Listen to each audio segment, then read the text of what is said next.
Imagine for a moment that the life you have been building, carefully, earnestly, with genuine longing, keeps developing a crack in the same place, and you cannot find the source of it no matter how many times you repair the surface.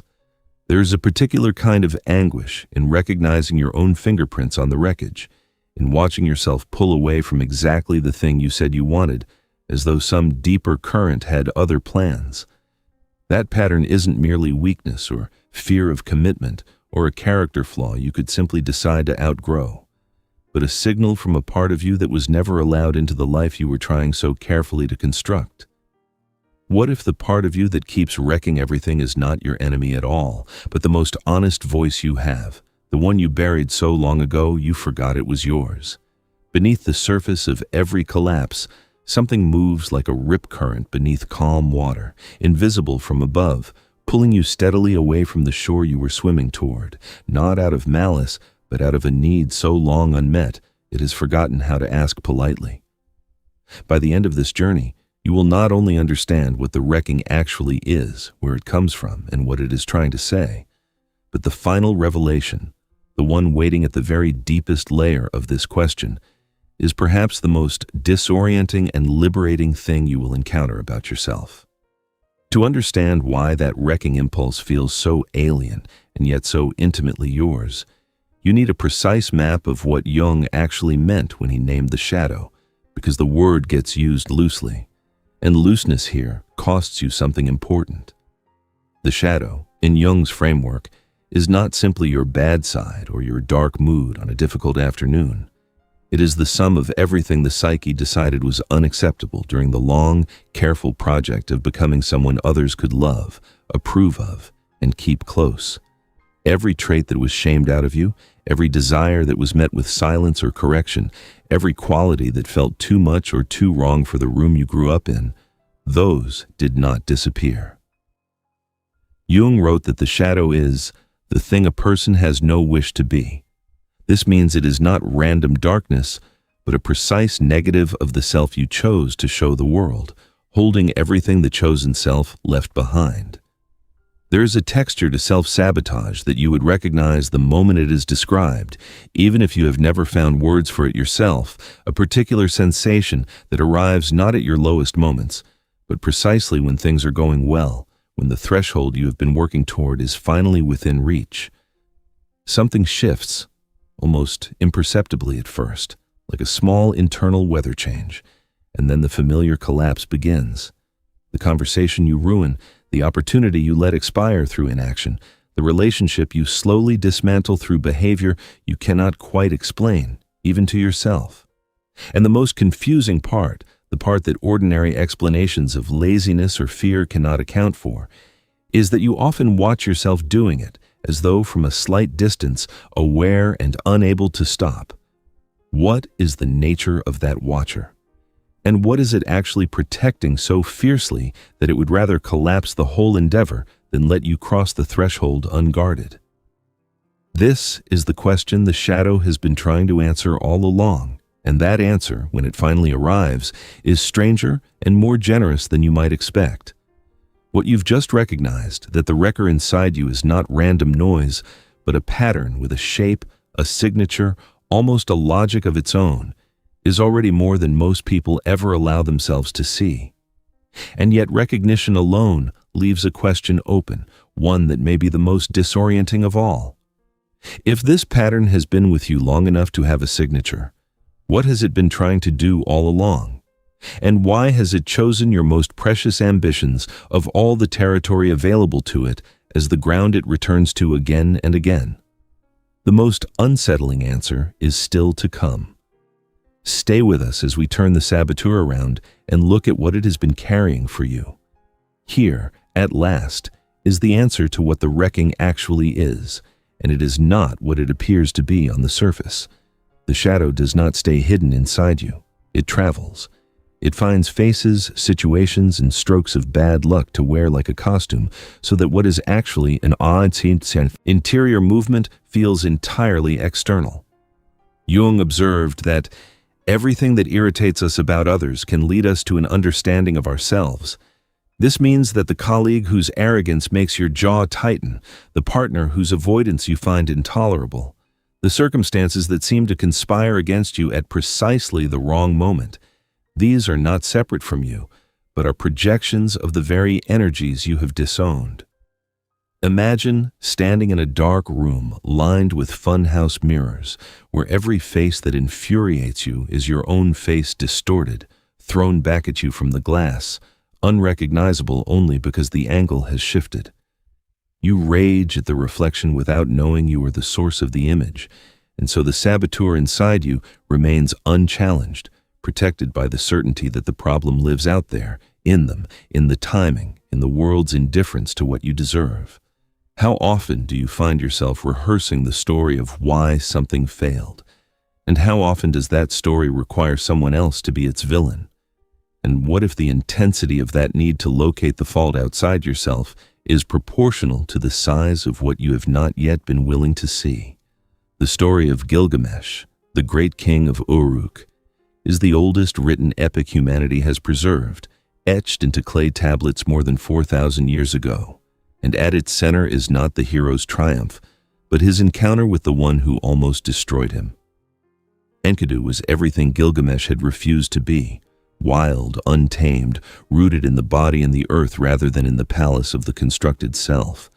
And the gods sent him precisely as a collision, as if the universe itself understood that the king could not build anything lasting until he had wrestled with his own rejected half. They met in violence, these two, and the violence became kinship, and the kinship became the only foundation on which Gilgamesh could face the terrors that followed. What the epic understood, in the language of myth rather than psychology, is that the part of you capable of wrecking everything is also the part without which nothing worth building can stand. Here, then, is the answer to what that wrecking impulse has always been trying to tell you, and it is nothing like what you feared. Jung observed that the shadow displays a number of good qualities, such as normal instincts, appropriate reactions, realistic insights, creative impulses. This means the part of you that keeps collapsing your best efforts is not a defect lodged in your character, but a reservoir of vitality that was never given permission to exist in the open. The creativity you buried because someone called it impractical, the anger you smoothed over because it felt dangerous, the ambition you quietly strangled because wanting too much seemed shameful, none of that energy disappeared. It went underground, and underground it learned only one reliable way to make itself felt: interference. What wrecks the life you say you want is not malice. It is disowned power, pressing against the walls of the container you built to keep it quiet, looking for any available exit. What the wrecker carries, it turns out, is not chaos but compressed potential, energy that found no door into your conscious life, and so kept forcing the only exit it knew.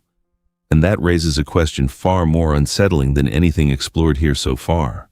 What would it actually cost you to stop treating that force as your enemy?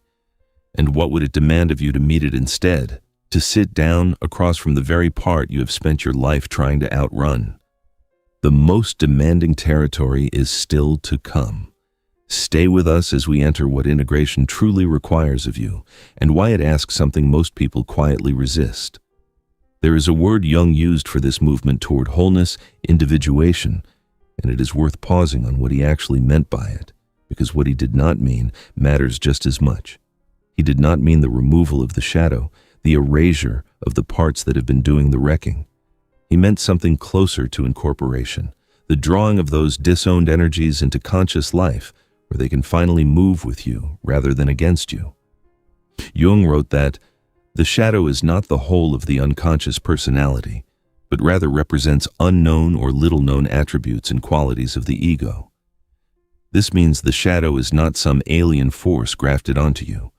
It is you, specifically the parts of you the ego refused to carry into the light. Think of a river that has been dammed. The pressure builds, slowly at first and then with a momentum that has nowhere to go, until the dam gives way and the flood takes everything you built downstream. Integration is not the demolition of the dam by force. It is the deliberate opening of the gates, learning to let the current move through you in a controlled, steady release that powers rather than destroys. And here is what you may have sensed but not yet named, the hidden purpose inside the wrecking, the answer to the question this journey planted earlier. The sabotage was never random. It was the pressure of a dammed river, building behind every locked gate, every disowned ambition, every feeling you decided was too much to bring into the open. The wrecking was the flood finding the weakest point. Individuation is the choice to open the gate before the walls give way on their own. There is a meaningful distance between grasping something with your mind and allowing it to reorganize the way you actually live, and that distance is where most people quietly stall, understanding individuation as a beautiful concept, while the same patterns continue surfacing, the same wrecker arriving at the same threshold. And here, the promise made earlier comes due. Because what integration actually requires of you is not more comprehension, but a willingness to meet the shadow in the specific, uncomfortable textures of your daily experience, in the moments that feel least philosophical and most raw. The most revealing terrain is still to come. Stay with us as we move into the practical landscape where the shadow becomes something you can genuinely encounter rather than merely contemplate. There is a particular kind of self-knowledge that arrives not through analysis but through sensation, the moment you notice, without yet explaining, that something in you has contracted, risen, or quietly gone cold. The practice that begins here is not diagnosis but attention, a willingness to treat the intensity of your reaction as information rather than as proof that the situation, or you, have failed. Think of a room kept in low light for a very long time. You have learned to navigate it. You know the rough shape of every chair and corner. You carry the bruises of objects encountered in the dark. Radical self-honesty is simply reaching for the lamp, not to rearrange anything, not yet, but only to see what has always been there. How often does a disproportionate response, a flare of anger, a sudden desire to disappear, arrive before any coherent explanation? And when it does, what changes in your body before your mind has even formed a single word? There is a practice at the heart of Jungian depth work that feels, at first encounter, almost absurd in its simplicity, and yet it changes everything about how you relate to the part of you that has been doing the wrecking. Rather than treating the shadow as a malfunction to be corrected, Jung invited his patients to approach it as a figure, an entity with its own interior logic, its own grievances, its own reasons for behaving exactly as it has. He wrote that the shadow is exactly like any human being with whom one has to get along, sometimes by giving in, sometimes by resisting, sometimes by giving love, whatever the situation requires. This means the shadow's not a pathology to be dismantled, but a presence to be negotiated with, a voice that has been locked out of the conversation for so long that it has learned to speak through disruption instead. And when you turn toward it, not to defeat it, not to silence it again, but to genuinely ask what it has been carrying all this time. The wrecking often pauses because the part of you that sabotaged was never trying to destroy the life you want. It was trying, in the only language available to it, to be heard. To turn toward the wrecker in this way, to grant it a voice rather than a sentence, is to begin moving through the world as oneself instead of two. And that shift changes not only how you feel, but what becomes possible for you. So much of your strength has gone, quietly and for years, into the labor of holding half of yourself down. What might you become capable of if that strength were handed back, if the energy spent suppressing the wrecker were released into the life you keep saying you want? And what can a whole person reach that a divided one never could? The most consequential answer of all is still to come. Stay with us as we arrive at the revelation waiting beneath everything you have understood so far. And here, finally, is the revelation that has been waiting at the center of everything, the answer to why the wrecking keeps happening, no matter how determined you are, no matter how clearly you can see the life you want from where you stand. The life you say you want cannot be built by half a self. That is not a metaphor or a consolation. It is the structural truth the shadow has been trying to communicate every time it dismantled something you were building without it. The part of you that keeps collapsing the relationship, abandoning the work, choosing the familiar disaster over the unfamiliar good, that part was never your enemy. It was the missing half of you, knocking on the walls of a house it had been locked out of, asking to be let in before you committed to living there. Jung understood that wholeness does not arrive as a reward for good behavior. It arrives when you stop amputating the inconvenient portions of yourself and allow the full architecture of who you are to bear the weight of the life you are trying to inhabit.